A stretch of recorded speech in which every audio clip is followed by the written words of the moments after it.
Era a principios de abril de 1945. Europa yacía devastada tras casi 6 años de guerra incesante.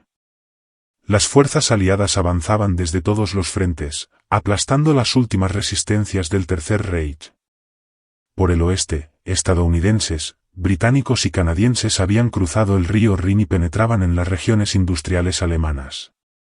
Por el este, el Ejército Rojo, victorioso tras las sangrientas batallas de Stalingrado y Kursk, se preparaba para asestar el golpe final en el corazón del régimen nazi, Berlín. La capital del Reich se veía como el máximo trofeo, el símbolo que, al caer, representaría la derrota final de Alemania. Además, estaba la motivación política de Stalin de llegar antes que los aliados occidentales y plantar la bandera soviética en el centro del poder alemán. También era una forma de venganza por todo el sufrimiento que el pueblo soviético había padecido desde la invasión de 1941. A medida que las fuerzas soviéticas se aproximaban al río Oder, los soldados llevaban dentro de sí emociones encontradas.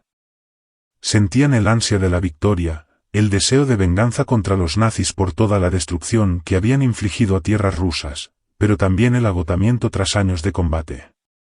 Muchos ya no distinguían con claridad dónde terminaba la rabia y dónde empezaban las ganas de sobrevivir. Los oficiales distribuían órdenes, y generales como Georgi Zhukov e Iván Konev trazaban planes de ataque meticulosos para someter la última gran fortaleza. El Ejército Rojo contaba ahora con vastos recursos y un número inmenso de combatientes, aunque también llegaba desgastado por la larga y brutal campaña. Aún así, la orden retumbaba: romper las defensas alemanas y tomar Berlín lo antes posible. Mientras tanto, en Berlín, las sirenas de alarma antiaérea sonaban sin cesar.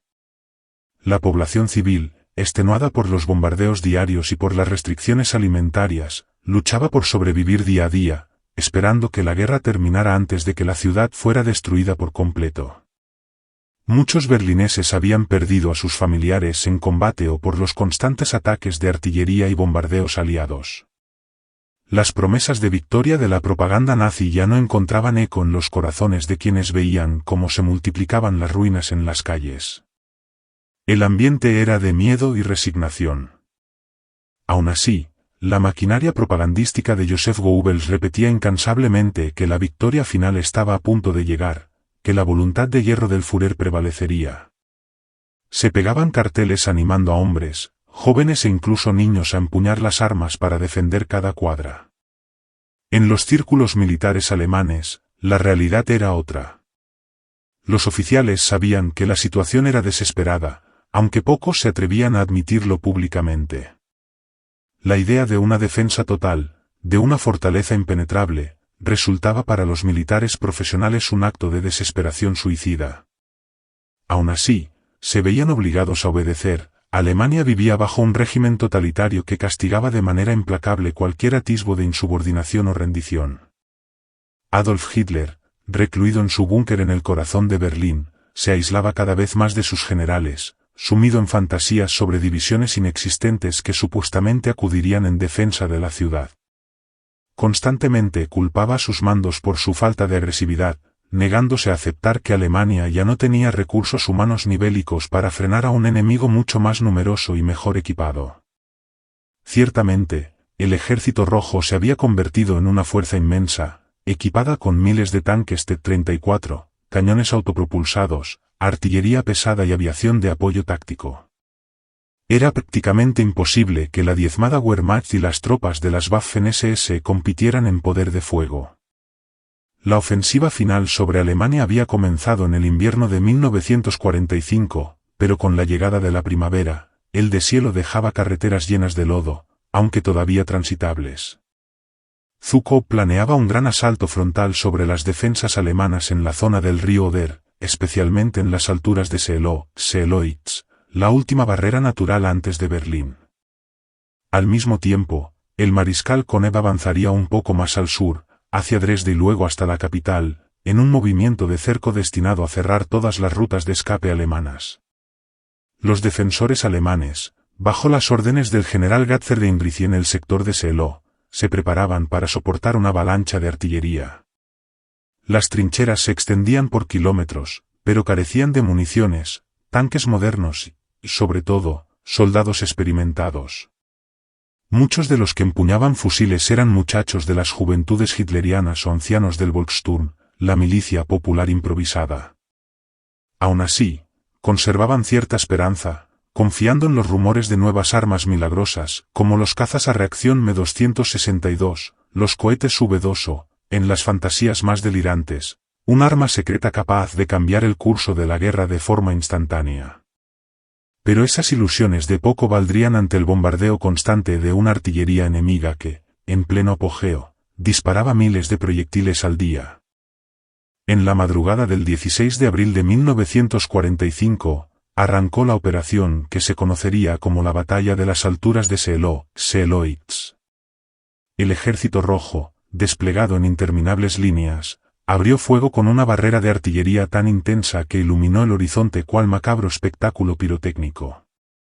Durante horas, los cañones soviéticos vomitaron explosivos sobre las posiciones alemanas.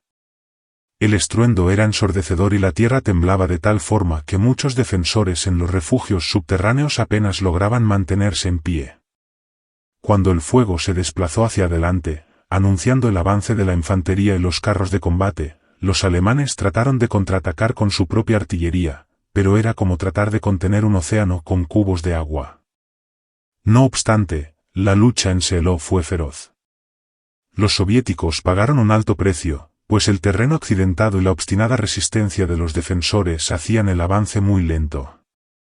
Los alemanes conocían cada palmo del lugar y sabían dónde colocar ametralladoras y cañones anticarro para causar considerables bajas a los atacantes.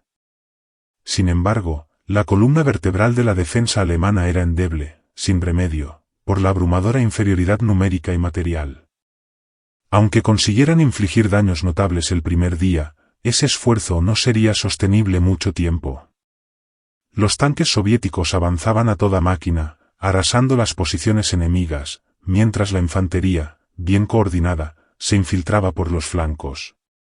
Cayeron muertos y heridos en ambos bandos, pero para el Ejército Rojo, el avance constante indicaba que la victoria era solo cuestión de tiempo. Dentro de Berlín, llegaban noticias fragmentadas, pero resultaba evidente que el frente de batalla se acercaba con rapidez. Con cada nuevo informe, el ánimo de la población caía aún más. Muchos se preguntaban si no sería mejor huir hacia el oeste, tratando de rendirse ante los estadounidenses o británicos, en lugar de afrontar la furia del Ejército Rojo, cuya fama de vengarse de la población civil alemana era muy temida.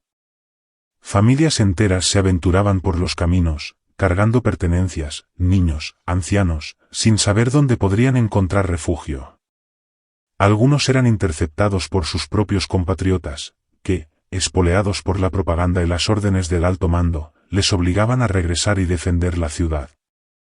Las promesas de Hitler, de que el general Felix Steiner lanzaría un contraataque fulminante con fuerzas de reserva, sonaban cada vez más huecas. En el búnker, la tensión era palpable. La salud física y mental del Führer se deterioraba a cada día. Sus ataques de furia contra generales, ayudantes o cualquiera que trajera malas noticias iban en aumento. El mando alemán estaba dividido entre quienes se mantenían fieles a ciegas y los que comprendían que aquello era realmente el final. Aun así, la presión de continuar luchando, impuesta por la dictadura, involucraba a todos, desde simples soldados hasta mariscales. Toda insinuación de rendición se tildaba de traición. A medida que el Ejército Rojo rompía las defensas de las alturas de Seelow, el camino a Berlín quedó prácticamente abierto. El 20 de abril, irónicamente, el cumpleaños de Hitler, la artillería soviética comenzó a alcanzar los suburbios de la capital. Aquella fecha marcó, para muchos, el inicio del cerco definitivo. Las carreteras que comunicaban Berlín con el resto del Reich estaban bajo fuego enemigo, y la Luftwaffe, casi inexistente, no podía brindar cobertura aérea. La misma ciudad, ya mutilada por tantos bombardeos, empezó a recibir proyectiles de artillería pesada a todas horas. El estallido de los disparos y las explosiones en los barrios orientales era incesante. El cielo adquiría una tonalidad gris amarillenta por el humo, el polvo y el resplandor rojizo de los incendios que ardían sin parar. Entre las ruinas, los soldados alemanes, muchos apenas entrenados, trataban de levantar barricadas improvisadas. Camiones destruidos, raíles de tranvía, muebles, cualquier cosa servía para crear obstáculos que frenaran el avance de los tanques soviéticos. En los accesos al metro, convertidos en refugios antiaéreos y albergues para civiles, el ambiente era claustrofóbico. Cientos de personas se apelotonaban en los túneles, sin luz adecuada, casi sin agua ni alimentos. El olor a sudor, moho y miedo formaba un aire irrespirable. Los niños lloraban sin consuelo, mientras los ancianos intentaban calmarlos, casi sin éxito. Arriba, sobre sus cabezas, la ciudad temblaba bajo la artillería. En ese panorama de colapso, aún había quienes, ya fuera por fanatismo o por disciplina militar, persistían en defender Berlín hasta el último hombre. Las tropas de las SS, fieles al Führer, preferían morir antes que rendirse. Algunos oficiales repartían armas a adolescentes voluntarios, fascinados por el ideal heroico que la propaganda exaltaba. Al mismo tiempo, había veteranos que habían luchado en Francia, Rusia y que ahora, al ver el caos, sentían la inutilidad de la resistencia. En cada esquina, se respiraba la tensión. ¿Quién se atrevería a decir que no valía la pena luchar?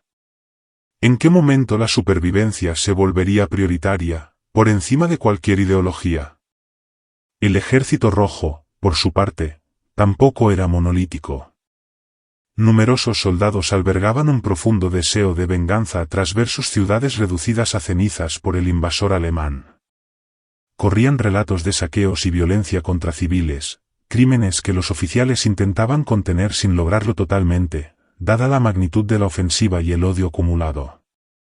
Cabe recordar que cada soldado soviético cargaba historias de familiares asesinados, aldeas destruidas, y que, desde los altos mandos hasta la tropa de a pie, todos entendían que Berlín no solo era el premio militar definitivo, sino también el acto final de su anhelada revancha.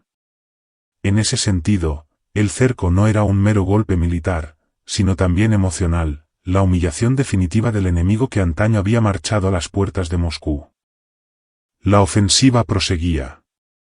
Las calles de Berlín se convirtieron en escenario de encarnizados combates urbanos, donde cada cuadra se tornaba un punto estratégico. En algunos barrios, el Ejército Rojo probaba tácticas de avance en grupos con infantería y tanques T-34, disparando proyectiles de alto poder explosivo para demoler defensas improvisadas. Las paredes de los edificios se transformaban en trampas, pues el enemigo podía agazaparse en los pisos superiores, disparando con fusiles o arrojando granadas por las ventanas. Para los civiles que aún quedaban en las viviendas, el horror era indescriptible. Muchos mostraban banderas blancas o pañuelos colgados para indicar que no iban a resistir, pero eso no siempre garantizaba la seguridad, pues en el fragor del combate cualquier movimiento podía interpretarse como amenaza. A medida que el cerco se estrechaba, Hitler ordenaba contraataques cada vez más irreales, creyendo en divisiones que solo existían en sus mapas imaginarios. Se refería constantemente al 12º ejército de Walter Wenck, convencido de que avanzaría hacia Berlín y expulsaría a los soviéticos. En realidad, Wenck solo disponía de unas pocas unidades y se dedicaba, sobre todo, a abrir corredores para evacuar civiles al oeste. No había la menor posibilidad de romper el cerco. Aún así, mensajes codificados salían del búnker al frente, exigiendo heroísmo y proclamando que la salvación llegaría en cualquier instante. Esa desconexión entre el mando y la realidad resultaba cada vez más mortífera para los defensores, ya que malgastaban las pocas fuerzas en contraataques suicidas. El 25 de abril, el Ejército Rojo consiguió cerrar por completo el cerco de la ciudad, completando el anillo alrededor de Berlín. Por el sur, los soviéticos ya estaban en contacto con las fuerzas estadounidenses, que habían avanzado hasta el río Elba, en encuentros puntuales que anunciaban el final de la guerra. Dentro de Berlín, solo quedaba luchar o rendirse, pero la estructura de mando nazi no contemplaba capitular. La propaganda, ahora en su clímax, decretaba que cada calle debía convertirse en un campo de batalla. Mientras tanto, el suministro de alimentos y medicinas se había desplomado. Se improvisaban hospitales subterráneos donde los médicos trabajaban sin descanso, con miles de heridos ingresando cada día. Muchos morían por falta de atención adecuada. Para las autoridades nazis, poco importaba. Lo esencial era seguir combatiendo. Desesperación y fanatismo se mezclaban. En una calle de un barrio residencial del este de la ciudad, una anciana que había perdido a su hijo en el frente ruso ayudaba a su vecina a enterrar al marido en el jardín, pues ya no había servicios de recogida de cadáveres. Cerca de allí, un pequeño grupo de soldados del Volkssturm, todos de más de 50 años, intentaba colocar un cañón antitanque Panzerfaust para detener los blindados soviéticos que avanzaran. Les temblaban las manos, muchos no habían combatido en su vida. En la esquina siguiente, había tropas de las SS endurecidas por la guerra, pero en un número insuficiente para cualquier contraataque efectivo. Mientras tanto, en la calle principal, avanzaban con lentitud columnas de tanques T-34, apoyados por ametralladoras que barrían las ventanas en busca de cualquier movimiento. Los disparos resonaban, destrozando vidrios y perforando muros. Y así, palmo a palmo, Berlín caía. El ejército rojo avanzaba hacia el centro, ocupando edificios administrativos y defensas, capturando prisioneros. Entre estos, muchos estaban heridos o extenuados, sin fuerzas para seguir combatiendo, y unos pocos intentaban persuadir a los soviéticos de que no apoyaban el régimen nazi. A veces, civiles enteros salían de los sótanos con los brazos en alto, intentando rendirse para estar a salvo, ya que quedarse escondidos parecía más peligroso. Se dieron también episodios de violencia y abusos por parte de algunos grupos de soldados soviéticos, movidos por el rencor y la falta de control en pleno caos. Por otro lado, oficiales más estrictos trataban de mantener la disciplina, conscientes de que los abusos contra civiles podían empañar la imagen del ejército rojo, aunque el control total era difícil en un teatro de guerra tan amplio y desbordado por el odio acumulado. En los días siguientes, la batalla llegó al centro histórico. Edificios gubernamentales, ministerios y la Cancillería del Reich se convirtieron en fortines improvisados. El aire olía a pólvora y humo. Calles antes atestadas se transformaron en pasillos de escombros. Montones de cascotes, vehículos incendiados, municiones desperdigadas, y en medio de todo ello, vecinos que corrían peligrosamente para conseguir agua en grifos improvisados, con la esperanza de sobrevivir un día más. La electricidad y el gas estaban prácticamente cortados. La noche solo se iluminaba con velas, lámparas de aceite o con los destellos de la artillería que no paraba de tronar. En el búnker, Hitler mantenía reuniones cada vez más desesperadas, rodeado por un círculo que incluía al general Krebs, al ministro de propaganda Goebbels y otros altos cargos. Mientras los bombardeos sacudían el recinto subterráneo, el Führer impartía órdenes al margen de la realidad, insistiendo en que Berlín no caería y en que las tropas de Steiner llegarían. Si la ciudad caía en manos soviéticas, todo estaría perdido de todos modos, decía. Algunos oficiales intentaron argumentar que los civiles estaban muriendo, que la mejor opción era rendirse para evitar tanta destrucción, pero solo obtuvieron rabia y acusaciones de cobardía. Sin embargo, a medida que pasaban los días, incluso los más fanáticos se dieron cuenta de que el fin era inminente. El 28 y 29 de abril, los soviéticos ya avanzaban por la zona del Tiergarten y se acercaban al Reichstag, el símbolo del poder legislativo alemán. Stalin había ordenado tomar ese edificio a toda costa y enarbolar allí la bandera roja, pues sería un golpe de propaganda que certificaría la derrota final del nazismo. La lucha por el Reichstag fue emblemática y se inmortalizó en la historia. El edificio, a pesar de estar ya dañado por bombardeos y por el célebre incendio de 1933, seguía en pie como un símbolo. Los defensores, formados por soldados de las SS, restos de la Wehrmacht y algunos voluntarios, lo convirtieron en una fortaleza llena de ametralladoras y francotiradores. Cada pasillo se transformaba en una trampa mortal, y el ejército rojo avanzaba bajo un fuego cerradísimo. No obstante, tras horas de combate brutal, subiendo escaleras llenas de cadáveres, los soviéticos alcanzaron la azotea el 30 de abril, alzando la bandera roja en la oscuridad de la noche, aunque la famosa foto icónica se tomó días después, recreada para la propaganda. Ese mismo día, Adolf Hitler, al fin consciente de que no había salida, selló su destino.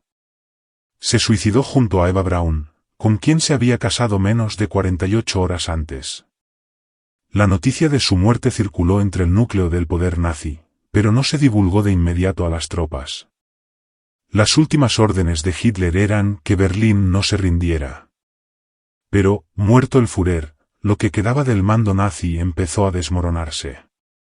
Algunos buscaron negociar rendiciones parciales, otros huyeron o se suicidaron, y algunos fanáticos siguieron luchando sin mando. En los primeros días de mayo, el Ejército Rojo completó la ocupación de casi toda la ciudad. Todavía se oían disparos esporádicos, debido a bolsones de resistencia que rehusaban deponer las armas. El abastecimiento de alimentos alcanzaba cotas críticas y abundaban relatos de abusos y violencia, si bien ciertas zonas ya estaban bajo administración soviética y contaban con un mínimo de orden. El 2 de mayo, las fuerzas que seguían dentro de Berlín se rindieron oficialmente ante el general soviético Vasily Chuikov, el héroe de Stalingrado, en una escuela que se usaba como cuartel general provisional. Así se selló la capitulación de la guarnición de Berlín. La orden la dio Helmut Weidling, el comandante a cargo de la defensa de la ciudad, al percatarse de que era imposible continuar luchando. Este acto salvó muchísimas vidas, evitando que la lucha continuara entre callejones y ruinas, multiplicando más muertes inútiles. Aunque la rendición en Berlín se firmó el 2 de mayo, la guerra en Europa no concluyó hasta el 8 de mayo de 1945, día de la rendición incondicional de todas las fuerzas alemanas. Aún así, aquel 2 de mayo Berlín, la capital del Tercer Reich, caía destruida y exhausta ante el poder soviético. Para el Ejército Rojo, aquello era a la vez un instante de triunfo y alivio, habían vencido la guerra más brutal que pudiera imaginarse, vengando a su pueblo diezmado desde 1941 y llevando a cabo la humillación simbólica de un enemigo que se había atrevido a invadir su tierra. Para los civiles alemanes, comenzaba un periodo lleno de incertidumbre, con la ciudad reducida a escombros y el porvenir dudoso bajo ocupación extranjera. Muchos temían represalias y, de hecho, en medio de aquel caos inicial se produjeron abusos. Aún así, poco a poco, las autoridades de ocupación reinstaurarían los servicios esenciales. El desespero de los alemanes al defender Berlín quedó patente en cada calle, cada barricada, cada sacrificio inútil de jóvenes y ancianos. El régimen nazi había usado a su propia gente como la última trinchera, apostando a un milagro inexistente. Soldados sin munición, civiles coaccionados, oficiales consumidos por la falta de órdenes realistas y un líder enclaustrado, sumido en delirios, marcaron aquellos días. Los testimonios de veteranos soviéticos muestran que, a pesar del ansia de victoria, muchos se sorprendían de la destrucción total que hallaban. La ciudad era un inmenso montón de ruinas y fuego, el aire se llenaba de humo y cenizas, y el hedor de la muerte estaba por doquier. En medio del desconcierto, era difícil distinguir al enemigo de un civil indefenso. Muchos soldados se acordaban de sus hogares arrasados y sentían que aquella victoria representaba justicia. Otros, simplemente agotados, ansiaban volver a casa para intentar recuperar sus vidas. Pero el deber seguía pesando, alzar la bandera roja en Berlín era el objetivo supremo. Durante los combates finales, incontables historias individuales se esfumaron en medio del rugir de los cañones y las ametralladoras. Aún así, se han transmitido algunos episodios. Por ejemplo, el de un joven teniente alemán herido que pidió ayuda a una patrulla soviética con la esperanza de recibir asistencia médica, o el de una familia que se refugió durante semanas en un sótano, sin saber si volvería a ver la luz del sol, sobreviviendo a base de patatas crudas y agua sucia, o el de un oficial soviético que encontró a una niña sola entre los escombros, la cogió en brazos y la llevó a un hospital improvisado, sin saber si era hija de un soldado nazi o simplemente otra víctima inocente. Estos destellos de humanidad en medio del horror recuerdan que la guerra no solo la libran grandes generales y batallas legendarias, sino también gente corriente cuyos destinos quedan atrapados en la tempestad de los acontecimientos. Cuando por fin terminó el cerco y callaron las armas, la ciudad quedó en silencio, interrumpido solo por los lamentos de los heridos y por el derrumbe ocasional de edificios aún en llamas. Las tropas soviéticas patrullaban para capturar a los últimos focos de resistencia y recoger armas. Bandadas de civiles se aventuraban fuera de sus refugios, procurando agua y alimentos, y algunos saqueaban tiendas en ruinas buscando víveres. Poco a poco, arraigó en la conciencia de todos la certeza de que la guerra en Europa se había terminado. El régimen nazi, otrora tan poderoso, había dejado tras de sí ruinas materiales y morales. Entre el alivio y el dolor, la confusión reinaba. Para algunos, era el comienzo de la liberación, otros temían represalias y el futuro bajo un gobierno extranjero. El Ejército Rojo no se conformó con ocupar Berlín. Al cabo de unas semanas, empezaron a formarse los pactos políticos que conducirían a la división de la ciudad en zonas de ocupación entre las potencias vencedoras, soviética, estadounidense, británica y francesa. En la zona soviética se implantaría una administración afín a Moscú, mientras que en la parte occidental se emprendería una reconstrucción con otro cariz. Pero, en los primeros días de mayo de 1945, nada de eso estaba claro. Lo que se palpaba era la imagen de la victoria de un lado y la derrota del otro, a un coste humano y material que pocos habrían imaginado al desatarse la guerra. Para quienes sobrevivieron dentro de Berlín, ver al Ejército Rojo entrar en la ciudad era espeluznante, pero implicaba la certeza de que no habría más esperanza de ganar la guerra. Incluso los soldados más fieles al nazismo se daban cuenta de que continuar resistiendo era un sacrificio inútil. El problema era que a muchos se les había adoctrinado con la idea de que ese sacrificio era lo más digno y necesario. Así, surgieron combates breves pero mortíferos en calles y manzanas donde pequeños grupos se negaban a rendirse. Los soviéticos, cansados de años de guerra, no solían tomarse la molestia de negociar, aplastaban la resistencia. Las órdenes de Stalin eran claras, había que tomar Berlín cuanto antes. No podía prolongarse más el sufrimiento. Quería la noticia de la caída de Berlín para refrendar su posición en las negociaciones del posguerra. Los generales soviéticos, como Zhukov y Konev, competían por llegar primero a sitios simbólicos, en parte por órdenes de Stalin y en parte por ambición personal. Esa rivalidad interna no aliviaba en nada la situación de los defensores berlineses.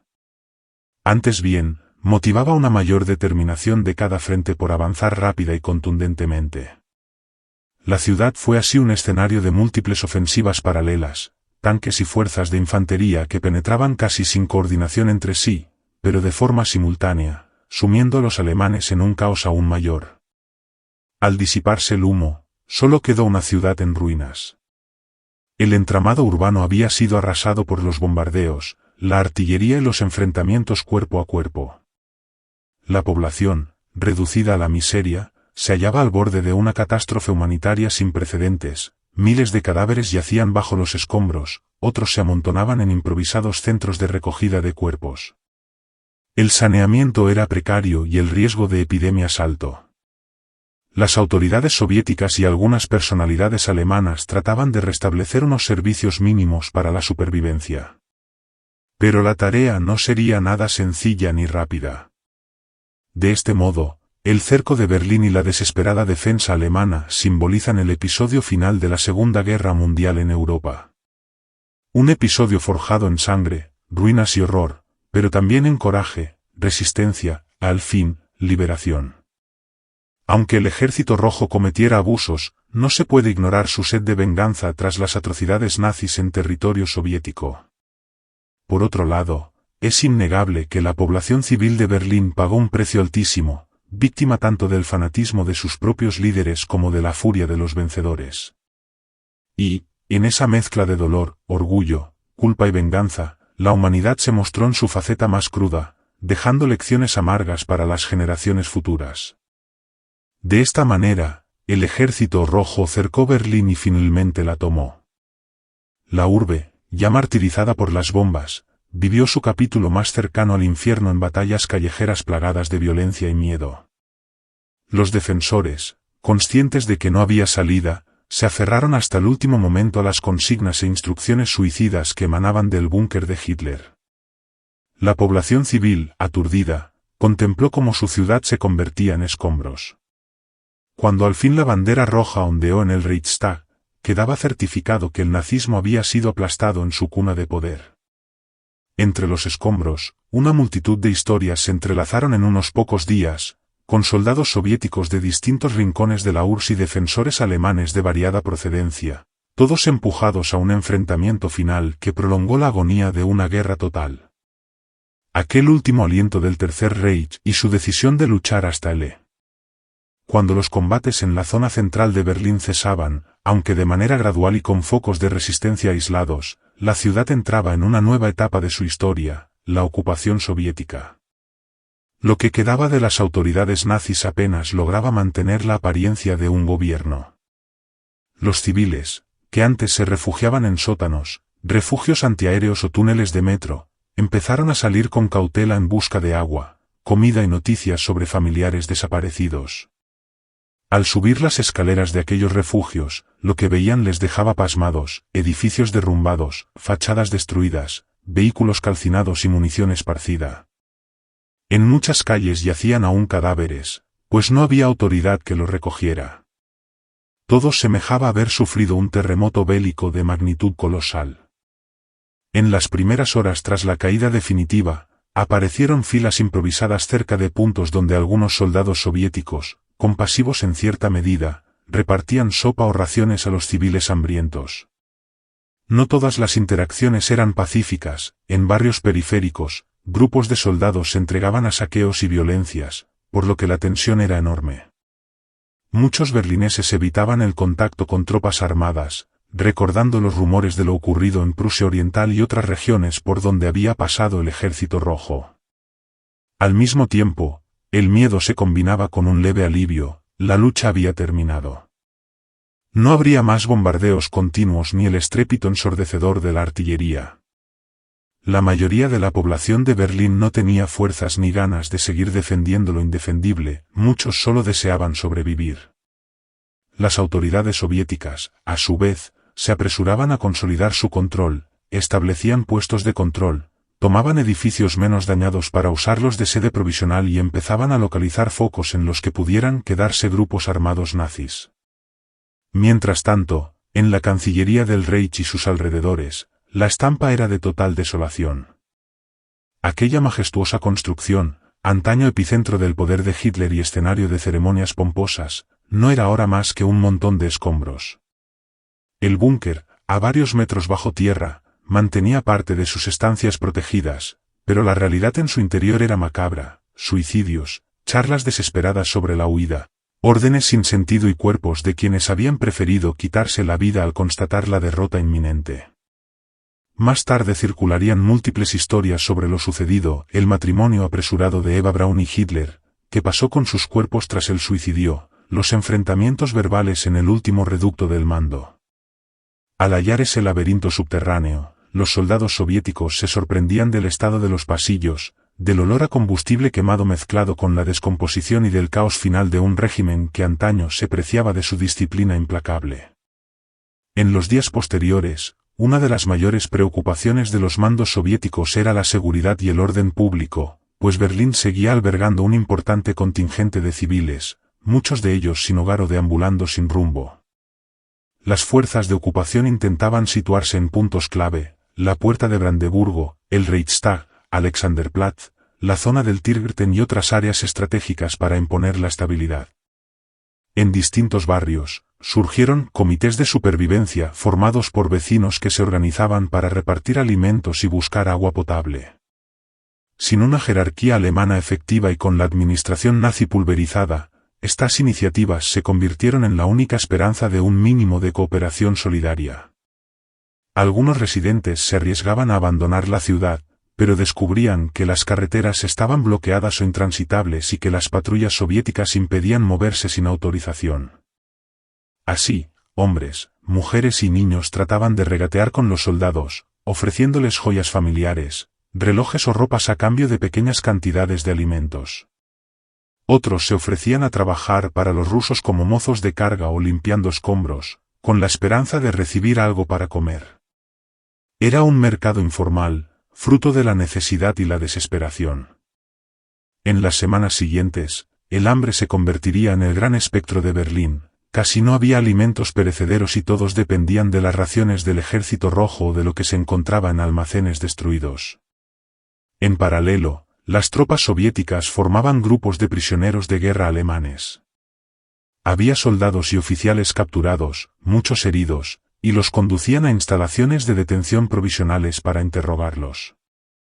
Se investigaba si había oficiales nazis de alto rango, criminales de guerra, miembros de las SS escondidos. Algunos se hacían pasar por soldados rasos del Volkssturm para intentar librarse, pero el Ejército Rojo tenía claro que todo prisionero debía ser enviado a campos de internamiento en la URSS como reparación, salvo que tuviera cargos graves pendientes. Para muchos alemanes, acabar preso en un campo soviético parecía menos terrorífico que quedarse en una ciudad arrasada y sin futuro. Mientras tanto, las historias personales se entrelazaban. Una joven de 16 años, Inge, había perdido a sus padres en un bombardeo unos días antes y ahora vagaba por las ruinas buscando a su hermano mayor, soldado repatriado del Frente Oriental en marzo, desaparecido en la defensa de la capital. Cada día preguntaba a quién se cruzaba si sabían de algún hospital de campaña o refugio donde pudiera estar su nombre registrado. Soldados soviéticos se le acercaban para ofrecerle comida a cambio de favores, ella huía temerosa. Encontró cobijo en el sótano de una escuela en ruinas, junto a otras 5 mujeres de distintas edades. Entre ellas se cuidaban mutuamente, con la esperanza de que la ciudad no ardiera por completo. Cerca de la estación Anjaltebanov, prácticamente destruida, un oficial soviético llamado Yuri encontró en medio de una calle bombardeada a un anciano alemán desplomado junto a un pequeño carro de mano. El viejo seguía vivo, pero desnutrido y con fiebre. Yuri vaciló, muchos de sus compañeros consideraban a toda la población alemana responsable del desastre que habían provocado en la URSS. Sin embargo, aquel hombre no era una amenaza. Yuri recordaba a su propio abuelo, muerto en 1942 cuando los alemanes avanzaron por Ucrania. Con una mezcla de compasión y dolor, decidió ayudarlo. Pidió a 2 camaradas que improvisaran una camilla y llevaron al anciano a un puesto médico soviético instalado en un edificio de oficina semiderruido. Escenas así no eran frecuentes, pero revelaban que no todos los soldados actuaban solo por odio. La ocupación implicaba también la búsqueda de los símbolos del régimen nazi. En los edificios oficiales abundaban retratos rotos de Hitler, carteles propagandísticos aún pegados en los muros, banderas con esvásticas parcialmente chamuscadas. Algunos soldados del Ejército Rojo guardaban estos objetos como trofeos, souvenirs de la capital nazi vencida. Al mismo tiempo, el alto mando soviético requisaba documentos y pruebas de los crímenes de guerra cometidos por los alemanes para usarlos en la posterior propaganda y en los juicios. Desde la perspectiva soviética, ocupar Berlín era la coronación de su gran guerra patria. Querían demostrar que habían acabado con la bestia nazi en su propio nido. En este ambiente de violencia y rendición, se desarrollaban acuerdos entre soviéticos y potencias occidentales para repartirse la ciudad. Ya se habían acordado zonas de ocupación y un gobierno interaliado. Esta situación generaba cierta curiosidad y esperanzas entre algunos berlineses, que confiaban en que quizás los estadounidenses o británicos fuesen menos duros que los soviéticos. No obstante, el Ejército Rojo controlaba toda la ciudad y no dejaba circular libremente hasta que se concretaran dichos acuerdos. Para Stalin, Berlín era un trofeo político que legitimaba el inmenso sacrificio de la URSS. Los combates residuales se alargaron durante varios días, hasta que se hallaron y eliminaron todas las células de resistencia, generalmente, grupos de las SS dispuestos al suicidio oficiales que se negaban a aceptar la rendición. En algunos casos, preferían dispararse antes que caer prisioneros. De manera paulatina, la capital del Tercer Reich se convirtió en una urbe ocupada, bajo control militar. El traspaso no fue nada pacífico, pues seguían existiendo armas por doquier, y cualquier intento de insurrección hubiera sido aplastado de forma fulminante. Pero la posibilidad de una resistencia armada se desvanecía rápido, la ciudad estaba en ruinas y la Wehrmacht, deshecha. En mayo de 1945, días después de la rendición definitiva de Alemania, la rutina en Berlín giraba en torno a la supervivencia. La gente cruzaba calles bloqueadas, saltaba entre escombros y se metía en charcos de lodo, sorteando restos de raíles y tuberías. Los referentes habituales, tiendas, cines, cafés, estaban destruidos. El paisaje parecía de otro mundo. Algunos edificios que conservaban parte de la fachada se convertían en minicomunidades donde se reunían supervivientes para compartir recursos, por escasos que fueran. El estruendo de las ametralladoras se vio sustituido por el de los picos y palas. Grupos de prisioneros alemanes, bajo custodia soviética, empezaban a apartar escombros para abrir caminos. Camiones calcinados eran reparados de cualquier manera para el transporte militar. El Ejército Rojo necesitaba vías transitables para su logística y usaba a los cautivos como mano de obra. Muchos tropezaban con escenas dantescas, cadáveres sepultados que salían a la luz con un hedor nauseabundo, chatarra de tanques, munición desperdigada. Tras tantos horrores, algunos ya no eran capaces de reaccionar, permanecían en un estado de entumecimiento emocional. Mientras tanto, los aliados occidentales enviaban misiones exploratorias a Berlín a finales de la primavera, planificando la futura división de la ciudad. Sus generales y oficiales, acompañados de sus equipos, se movían cautelosamente y constataban la magnitud de la devastación. La mayor parte de la población tenía hambre y estaba exhausta. En general, los alemanes pensaban que rendirse a estadounidenses o británicos sería menos peligroso que hacerlo a los soviéticos. Sin embargo, hasta que se establecieron las fronteras internas, la ciudad continuó bajo la mano firme del Ejército Rojo. Entretanto, Stalin fomentaba la rivalidad entre Zhúkov y Konev, alimentando su competitividad por la toma de Berlín. Ambos mariscales ya habían dado cuenta de la ciudad, pero la propaganda soviética quería exaltar sus logros e instrumentalizar las imágenes de victoria ante las ruinas de la capital nazi. De cara al alto mando, cada uno defendía su papel decisivo en la operación. Para la gente común de Berlín, esa puja era indiferente, ellos solo querían comida, agua y un mínimo de seguridad. Con el paso de los días, la resistencia alemana se extinguió por completo. En algunos rincones, grupos aislados de las SS se suicidaban o trataban de huir de civil.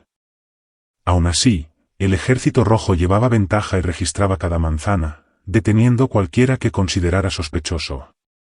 Se dispararon, asimismo, los suicidios de mujeres que temían abusos sexuales o que habían sido ya víctimas de ellos, y de militantes del partido nazi que no soportaban la idea de vivir bajo mando soviético. Aún así, muchos otros civiles se resignaban e intentaban reconstruir retazos de sus vidas en la ciudad derrumbada. Algunos sacerdotes católicos y pastores protestantes se atrevieron a organizar ceremonias al aire libre o en patios de iglesias semidestruidas, invitando a la población a rezar por la paz y por el eterno descanso de los muertos. Buscaban algo de consuelo espiritual en medio de aquel caos. Se convirtió en un espacio de catarsis para la culpa y el sufrimiento que asfixiaban a tantos alemanes. Lo mismo para quienes habían apoyado el régimen nazi por años y ahora se enfrentaban a la cruda realidad de sus consecuencias.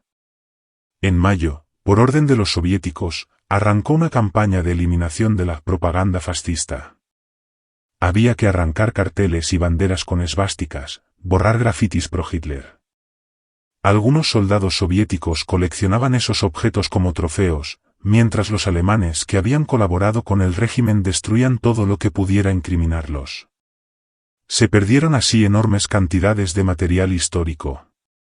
Al mismo tiempo, la policía secreta soviética, NKVD, llevaba a cabo interrogatorios y arrestos, buscando a criminales de guerra. Se generaba un clima de denuncias, a veces falsas acusaciones para venganzas personales. Bastaba un rumor para que un oficial se presentara y detuviera a alguien. En cuanto a los militares alemanes apresados en la ciudad, las reacciones variaban. Unos mostraban resignación e incluso aceptaban la culpabilidad histórica de Alemania. Otros mantenían un aire de altivez, diciendo que solo habían cumplido órdenes. Algunos se decían engañados por la propaganda de Hitler, pero, ante los ojos de los vencedores soviéticos, estas alegaciones no causaban gran efecto. La mayoría de los soldados rojos habían vivido en carne propia las matanzas alemanas en la URSS. Con semejante bagaje, la empatía era mínima. Los mismos soldados soviéticos, agotados tras 4 años de guerra, se preguntaban cuándo podrían volver a casa. Creían que, ganada Berlín, su misión concluía. Sin embargo, Stalin pretendía una ocupación prolongada para asegurar la esfera de influencia soviética en Alemania Oriental. Además, se imponía una política de desmantelar fábricas alemanas y enviarlas a la URSS como botín de guerra para la reconstrucción, pues la Unión Soviética había perdido buena parte de su industria. Trenes cargados de maquinaria y equipo fabril partían hacia el este, en tanto que Berlín quedaba aún más sumida en la pobreza. No obstante, se daban escenas insólitas de confraternización. Una tarde de primavera, en el barrio de Charlottenburg, medio destrozado, un grupo de soldados rusos apareció con acordeones y violines y empezó a tocar música popular de su país. Civiles curiosos se acercaron con recelo. Pero, al ver el ambiente de improvisada camaradería, se relajaron un poco. Aun sin entender el idioma, escuchaban esas canciones melancólicas y alegres, un eco de la mezcla de alivio y nostalgia que sentían los soldados. Era un raro momento de humanidad tras la furia de los combates. En los meses siguientes, las tropas británicas, estadounidenses y francesas finalmente se establecieron en sus sectores asignados de Berlín, conforme los acuerdos tomados en Yalta y luego en Potsdam. Así nació la división de la ciudad, raíz de lo que, años después, se cristalizaría en el Muro de Berlín de 1961. En un principio, la idea era la cooperación interaliada en la comandatura de Berlín, pero la rivalidad ideológica pronto afloraría. Para la mayoría de los berlineses, la llegada de soldados occidentales no era una varita mágica, la destrucción no se desvanecía y la hambruna seguía. Sin embargo, se notaba que en los sectores de ocupación estadounidense y británica había más organización para repartir alimentos y un trato menos implacable con la población. Poco a poco, la ciudad empezó a recuperarse. Se reanudó parcialmente el transporte público, primero el tren suburbano, S-Bahn, y unos pocos tranvías. El U-Bahn, inundado y muy dañado, tardaría mucho más en funcionar. Había que bombear agua y reparar las vías. Pequeños avances dieron la sensación de que Berlín no estaba totalmente muerta. En multitud de edificios se colgaban carteles hechos a mano avisando de que allí funcionaba un hospital improvisado o un refugio para gente sin hogar. La escasez de medicinas era atroz, la penicilina casi inexistente. Cualquiera con algún conocimiento de enfermería se reclutaba para auxiliar. Médicos que sirvieron al ejército alemán cuidaban ahora de civiles, mientras los mandos soviéticos proporcionaban, de forma limitada, algunos suministros médicos capturados. Enfermedades como el tifus y la disentería estaban muy extendidas. Las infecciones derivadas de heridas mal atendidas se cobraban muchas vidas. Mientras esto ocurría en Berlín, las negociaciones de paz seguían en marcha y darían forma al mundo de la posguerra. La conferencia de Potsdam de julio-agosto de 1945, celebrada en las afueras de Berlín, sentó a Stalin, Truman, sustituto de Roosevelt, y Churchill, luego relevado por Attlee, discutiendo la ocupación alemana. Allí se decidieron las directrices de desnazificación y desmilitarización. Para la mayoría de los berlineses, aquello sonaba muy lejano. Su urgencia pasaba por encontrar comida y no caer presa de los controles soviéticos. Conforme avanzaban las semanas, algunos intelectuales alemanes que habían permanecido callados o exiliados veían la ocasión de resucitar la cultura alemana libre de la sombra nazi. Hablaban de un renacimiento moral. Sin embargo, el ciudadano de a pie estaba demasiado ocupado buscando leña para calentarse o algún mendrugo de pan. Era demasiado pronto para plantear reflexiones filosóficas. La gente seguía rodeada de escombros y muerte. Los mandos soviéticos, poco a poco, reemplazaron el modelo puramente militar con una administración civil comunista local que impulsaba sus políticas afines a Moscú, se reabrieron fábricas o se desmontaron para trasladarlas a la URSS. Se requirió mano de obra para la reconstrucción. El Partido Comunista Alemán, KPD, otrora proscrito, reapareció intentando ganar legitimidad. Por el lado occidental, otros partidos resurgían o se creaban, incluyendo socialdemócratas y democristianos. Así se empezó a perfilar una división política que más adelante daría lugar a dos Alemanias. Respecto a la seguridad, las patrullas combinadas de cada sector intentaban sofocar robos y desórdenes. Sin embargo, muchos soldados soviéticos eran reacios a reprimir la venganza después de todo lo vivido. Recordaban la invasión alemana y los incontables crímenes de guerra. Las órdenes superiores exigían disciplina y se castigaban los excesos, pero en una ciudad tan grande, resultaba difícil vigilar a todos. Con el paso de los meses, surgieron mercados improvisados donde la gente intercambiaba mantas, utensilios o ropa por comida o cigarrillos. El cigarrillo, introducido por los occidentales, se convirtió en moneda de cambio. En el sector soviético, algunos canjeaban raciones por relojes, joyas o porcelana alemana para llevárselas de recuerdo. Era una economía de subsistencia. La inflación se disparaba y el viejo marco del Reich apenas tenía valor, salvo donde los aliados lo aceptaban bajo estrictos controles. Con todo, habían dejado atrás el estruendo de la artillería.